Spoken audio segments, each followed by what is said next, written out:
Hello everyone, I'm Dr. Vidhya Viswanathan, currently working as a Deputy Director of Public Health and Preventive Medicine, looking after non-communicable diseases program in Tamil Nadu.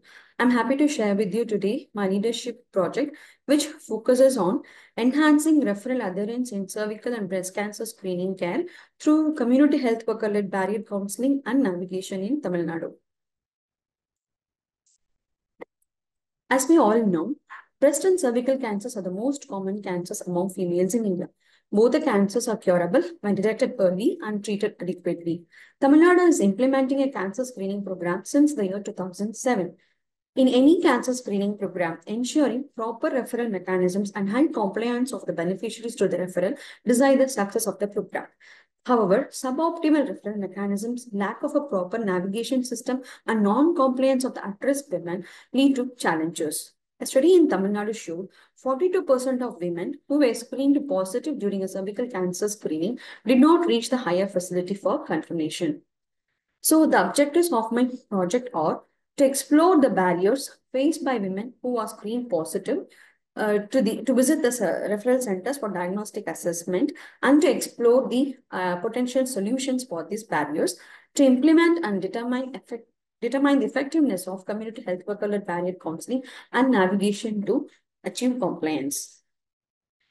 So the implementation strategy of my entire project revolves around identifying barriers and solutions, and based on this, developing and implementing a community health worker and barrier counseling and navigation model, and finally evaluating the effectiveness of this model. Thus, the project has got three parts, and I'll be presenting the findings of the first part, that is the identification of the barriers, which we did through focus group discussions and in-depth interviews among screen positive women who were non-compliant to the referral centers to go for diagnostic assessment and among the service providers. This project is being implemented in Viluppuram district of Tamil Nadu, and the duration of the entire project is 2 years. And we identified first a list of women who were screened positive and non-compliant for referrals from the program records. And we conducted 2 focus group discussion with 14 women and in-depth interview done with a district program officer of looking after NCD and 2 primary healthcare center NCD staff nurses, 2 community health officers at health sub-centers, and again 5 non-compliant women. The audio was recorded with consent, transcribed, codes generated, and thematic analysis done using deductive approach. Coming to the findings of the first part of my study, based on the interviews from the beneficiaries, the barriers identified are categorized as individual level barriers, family level, community level, and health system level barriers. The major individual level barriers are household obligations, children taking care of the children, and fear of being diagnosed with cancer, and the distance of the health facility and lack of transport to reach those facilities. And with the family level, they said there is lack of family support or spousal support. That is no one to accompany them to the health system, to the facility.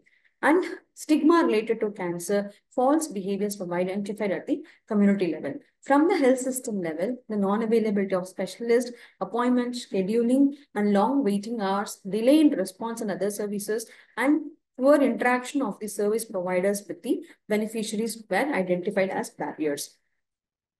I want to highlight some of the quotes from the beneficiaries' interviews. A 36-year-old screened positive woman said, "If I am diagnosed with cervical cancer, then I will not be allowed to get involved to cook, to do the household activities, and in attending functions." Another said, "I may lose hair if I diagnosed with cancer and I will become bald." And one woman said, when diagnosed with cancer, she has to face unfair comments on her character. From the health system point of view, they said we will be made to wait for a longer time and we have to visit the facilities 3 or 4 times to come to a conclusion or diagnosis. And based on the diagnosis, based on the interviews from the service providers, again, the individual level barriers identified were fear of being diagnosed with cancer, lack of understanding on importance of diagnosis, and again, lack of spousal support or family support accompanying them to the facility, and again, stigma related to cancer and false beliefs at the community level.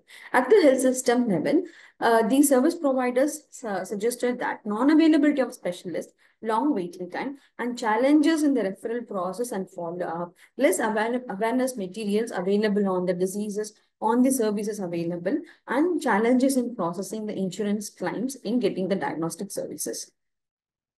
So the highlights from the service provider interviews, the staff nurse from one particular PHC said, women say we don't have any symptoms, and why do you want us to go to higher facilities? Only you say I have the disease. And the district program officer for NCD from that district said, somehow we motivate them to reach the secondary or tertiary care facility for confirmation, but unfortunately diagnosis delayed or not done due to insurance pre-auth delays and processing delays. Thus, I conclude though cancer screening program is being implemented nearly 2 decades in Tamil Nadu, the stigma and fear of cancers are not reduced in the community. And knowledge on early detection and availability of the curative services should be made available widely known to the public. And a most feasible and referral pathway coordinating the different levels of healthcare should be formed, and other health system related issues, factors should also be addressed. As this is an ongoing project, the model we develop based on this will be focusing on women-driven interpersonal communications with counseling on identified barriers and navigation tools to ensure referral adherence and to improve compliance. I hope I'll be sharing these experiences over a period of time. And coming to the last part of my presentation about my leadership journey, I would say this leadership journey was so special that it helped me to explore my identity and improve my self-awareness and being more resilient. And it enlightened me on comprehending the conflicts and how to effectively manage them. It taught me to strengthen my voice to achieve both organizational interest and personal interest. The journey has profoundly expanded my understanding of negotiations and emphasized the crucial importance of excelling in this skill as a leader. I would like to thank WomenLift Health team, my fellow cohorts, my mentor, and my coach for making this learning journey a memorable experience. Thank you.